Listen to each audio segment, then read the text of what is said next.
Ao sul do condado de Starr, encontra-se uma ilha de 170 acres, que a polícia do Texas considera o local mais perigoso do Rio Grande. É um lugar onde a violência se tornou a norma, e onde aqueles que vivem nas proximidades foram forçados a se acostumar com uma vida em que tem duas escolhas: chumbo ou prata, uma bala ou um suborno. Bem-vindo à Ilha Fronten, embora a Ilha do Cartel seja um nome mais preciso. Esta é a história de como os cartéis mexicanos assumiram um território dos Estados Unidos. A ilha foi transformada em um ponto de tráfico de drogas e pessoas, seguido pela invasão das forças americanas, para finalmente retomá-la. Então, o que é a Ilha Fronten, afinal? Situada no meio do Rio Grande, fronteira natural entre o Texas e o México, entre 1852 e 1926, o fluxo de água erodiu lentamente a terra ao norte do rio. Esse corte levou à erosão da terra e à criação de um novo canal.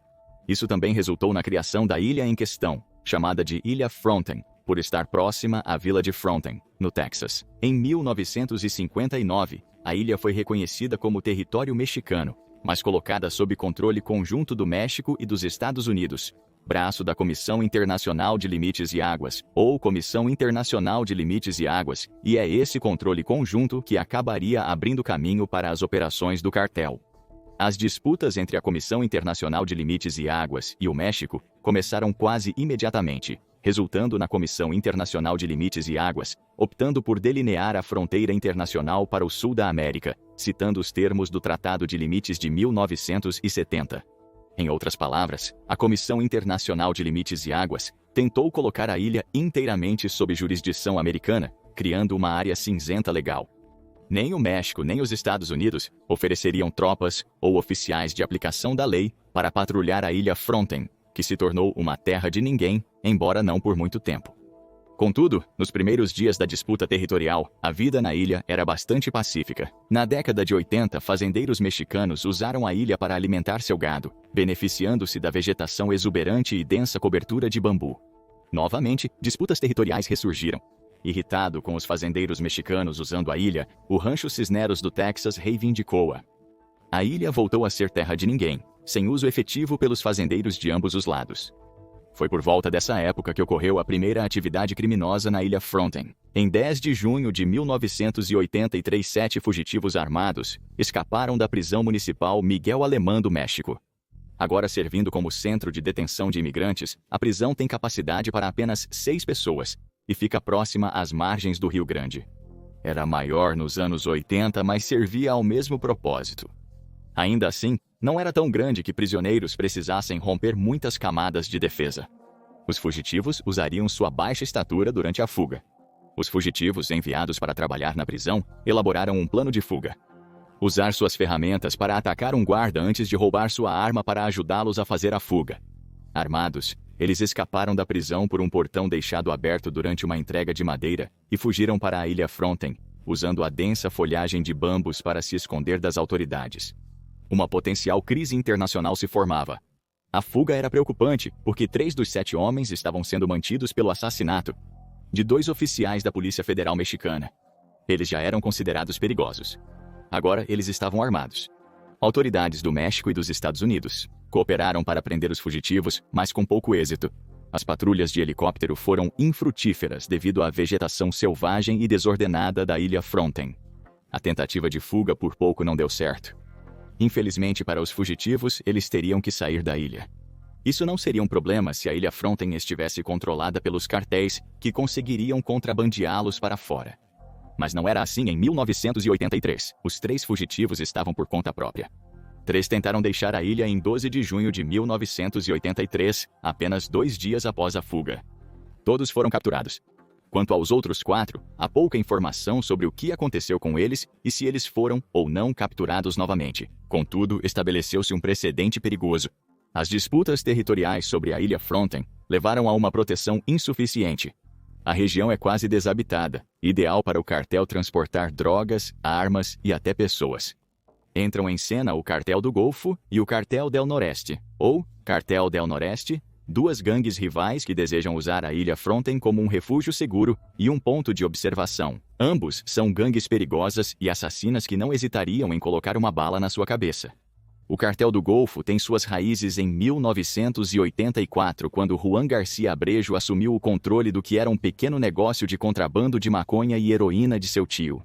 Quando Garcia foi preso e deportado para os Estados Unidos em 1996, ele havia construído um império de drogas multibilionário. Segundo o think tank Insight Crime, ele normalmente ficava com 50% dos lucros de cada negócio do cartel. O cartel só se tornaria mais perigoso a partir daí. Após a prisão de Garcia Abrejo, Osiel Cardenas Guillén assumiu o controle do Cartel do Golfo.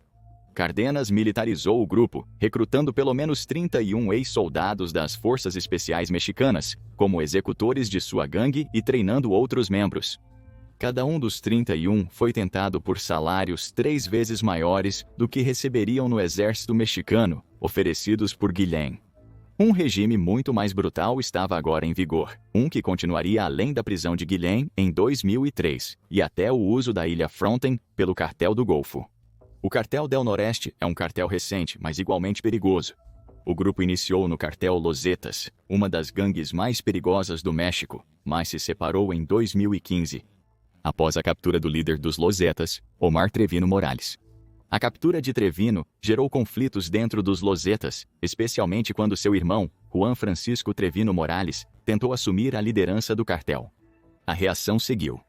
Muitos membros dos Los Zetas acreditavam que o Trevino que partiu havia delatado outros membros do cartel, e os Los Zetas se dividiram nas facções Zetas Vieja Escuela e Cartel del Noreste. O Cartel del Noreste adotou uma abordagem igualmente militante para o Cartel do Golfo. Por exemplo, o cartel realizou 38 ataques armados em bases militares mexicanas entre sua formação em 2015 e 2022. Além de um ataque ao consulado dos Estados Unidos, a mensagem era clara: atrapalhe nosso caminho e nós lutaremos. Foi uma mensagem que o grupo levou para a ilha Fronten e incorporaria enquanto lutava com o Cartel do Golfo pelo controle da ilha. Essas batalhas gerariam vários incidentes aterrorizantes a partir de 2006. Ambos identificaram a ilha Fronten como imóvel de primeira linha devido às disputas territoriais entre os Estados Unidos e o México. Eles notaram que ambos não enviariam policiais ou militares para a ilha. Todos estavam cautelosos em aumentar as tensões já ferventes, abrindo espaço para atividades criminosas. Como disse Mike Salinas, um agente da patrulha de fronteira que passou 30 anos na região imediata, a ótica de todo esse assunto poderia abrir uma grande caixa de Pandora de surpresas. Essa ambiguidade facilitou o tráfico de drogas. Batedores do cartel dos dois lados poderiam monitorar facilmente a única estrada pavimentada que leva à ilha, buscando sinais de policiais americanos patrulhando a fronteira. Mais incidentes ocorreram conforme os cartéis ficavam cada vez mais confiantes de sua imunidade. Em 2016, atiradores do cartel na ilha atiraram contra oficiais da Departamento de Polícia de Segurança que os vigiavam da costa. Um tiroteio começou, resultando em um dos soldados da Departamento de Polícia de Segurança sendo ferido. Outro incidente ocorreu em 2019. Desta vez, um barco da patrulha de fronteira no Rio Grande foi alvo da ira do cartel. Ao se aproximar da ilha Fronten, o barco foi alvejado com mais de 50 tiros pelos atiradores do cartel enquanto tentava se afastar. Surpreendentemente, o ataque falhou em afundar o barco e não feriu nenhum dos oficiais da patrulha de fronteira a bordo. Mesmo assim, a mensagem era clara: mantenha a distância, nós controlamos esta ilha.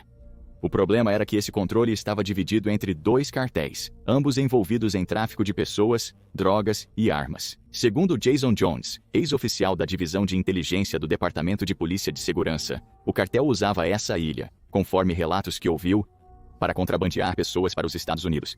O Centro de Estudos de Imigração amplia as declarações de Jones, relatando 8 pais que levaram filhos únicos à fronteira pela ilha Fronten. Cada um pagou $9.000 ao cartel para facilitar suas mudanças de Honduras para os Estados Unidos, mas o preço pode variar. O Centro de Estudos de Imigração relata que 2 pais afirmaram que suas jornadas custaram $15.000 cada. Os moradores de Fronten, no Texas, não passaram por uma situação muito melhor.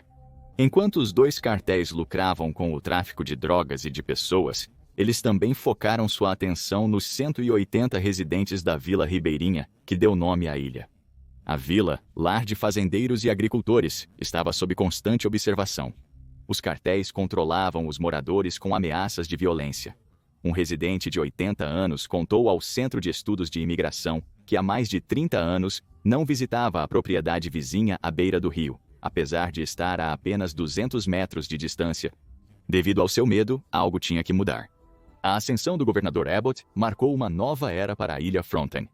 Em 2023, ele incumbiu as forças estaduais e militares do Texas, não apenas para tomar a Ilha Fronten à força, mas para mantê-la contra o cartel.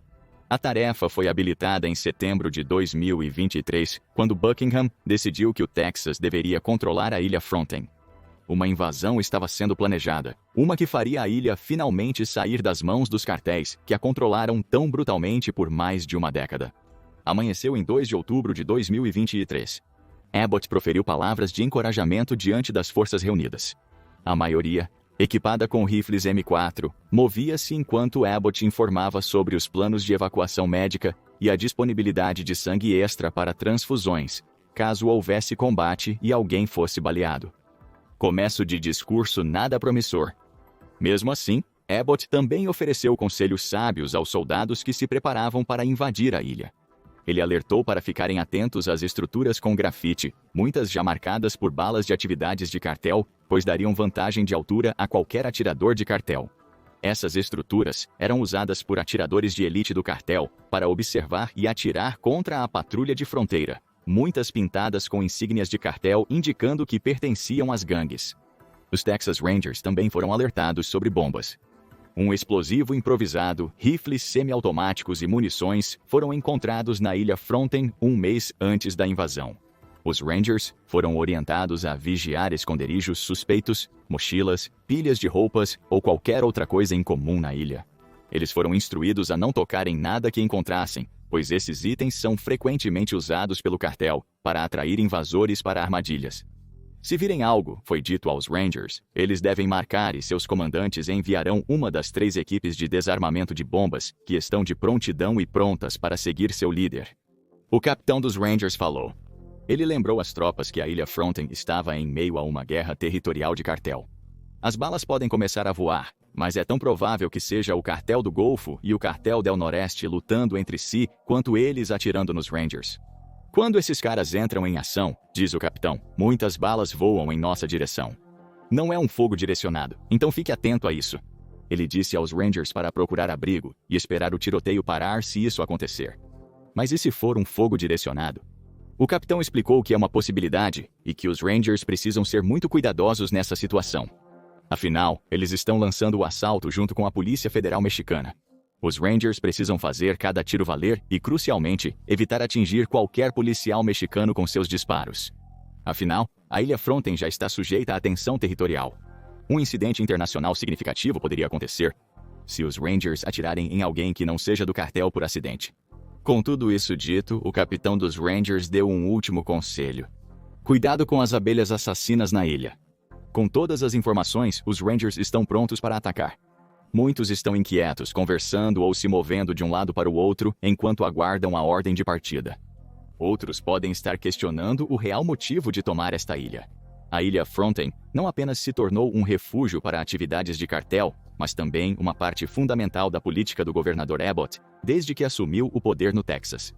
Afinal, representa uma rota fácil para a fronteira sul da América, que Abbott afirma ter visto 5 milhões de imigrantes indocumentados entrar nos Estados Unidos desde que o presidente Joe Biden assumiu o poder em 2021. Conter essa imigração é o motivo da Operação Lone Star de Abbott. O assalto será a maior conquista dessa operação se os Texas Rangers conseguirem realizá-lo. Ainda assim, eles enfrentarão desafios. Além dos incidentes citados, a ilha se tornou um foco de atividade nos últimos meses. Em 2023, 5 integrantes da Cartel del Noreste foram detidos perto da ilha, portando equipamento tático e armas. Em agosto, um mês antes da invasão, câmeras nas trilhas da ilha capturaram imagens de 3 homens, supostamente membros do cartel, atravessando do México para a ilha. Cada um usava colete à prova de balas e portava um rifle.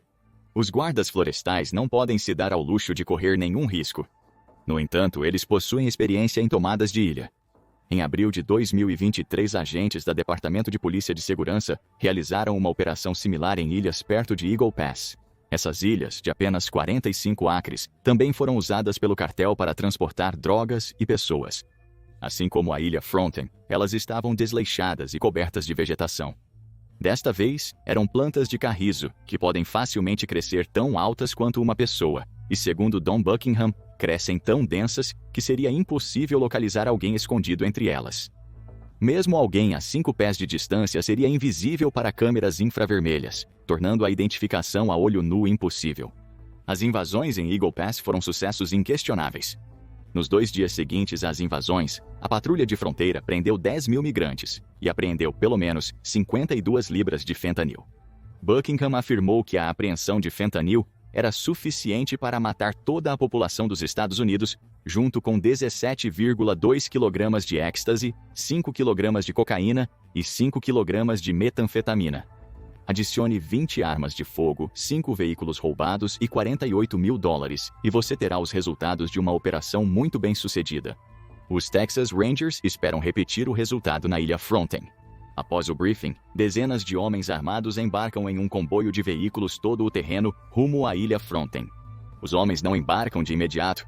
Em vez disso, enviam drones para escanear os principais caminhos da ilha e as estruturas que podem abrigar atiradores de elite.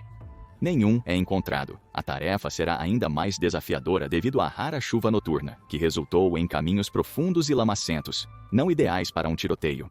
Suando devido à umidade, os Texas Rangers retornam aos veículos e partem a pé, com os drones os acompanhando. Os vanguardistas, usando coletes pesados, iniciam suas patrulhas para garantir a segurança da ilha antes da chegada dos engenheiros da Guarda Nacional do Texas. Esses engenheiros irão despojar a ilha, cortando a vegetação e destruindo as estruturas improvisadas que o cartel tem usado.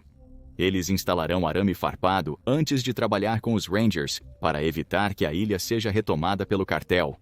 Isso tudo virá no futuro. A invasão precisa acontecer primeiro. O objetivo principal dos Rangers é bloquear o acesso à ilha pela margem sul do Rio Grande. Um problema potencial. Os Rangers sabiam que os membros do cartel provavelmente já estavam cientes da invasão. Eles poderiam estar entrando em um tiroteio enquanto tentavam tomar a margem sul. Os cartéis foram avisados sobre a invasão na Ilha Fronten, mas devido ao tamanho e força da equipe enviada, optaram por fugir em vez de lutar. Enquanto os cautelosos Rangers se dirigiam ao alvo na margem sul, não encontraram ninguém. Sem atiradores nas estruturas, sem explosivos ou membros armados do cartel para lutar no chão. Apenas uma ilha vazia, evacuada pelos membros do cartel, que a usavam como um refúgio seguro por anos. A invasão foi um sucesso. Os Rangers avançavam pelos pontos da margem sul, assegurando que nenhum resquício do cartel restasse na ilha. Satisfeitos, eles autorizaram os engenheiros da Guarda Nacional do Texas a prosseguirem. Os engenheiros trouxeram mais de 1,5 quilômetros de arame farpado, que usaram para iniciar a construção de fortificações.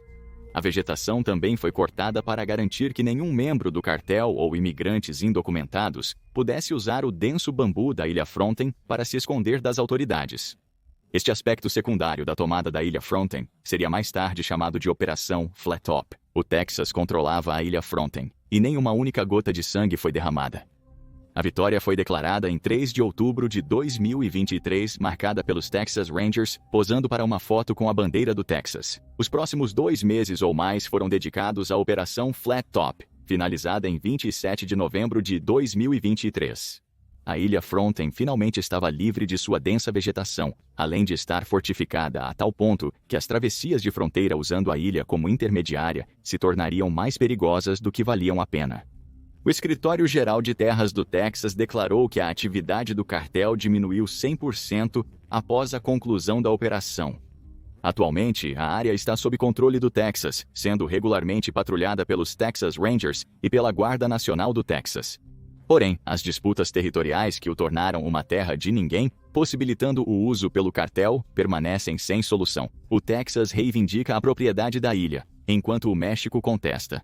Se os países não forem cautelosos, a ilha pode se tornar novamente um refúgio para cartéis nas próximas décadas, à medida que disputas diplomáticas desfazem o trabalho realizado desde a invasão. Agora confira 50 fatos insanos sobre El Chapo que você não sabia, ou assista a isso em vez disso.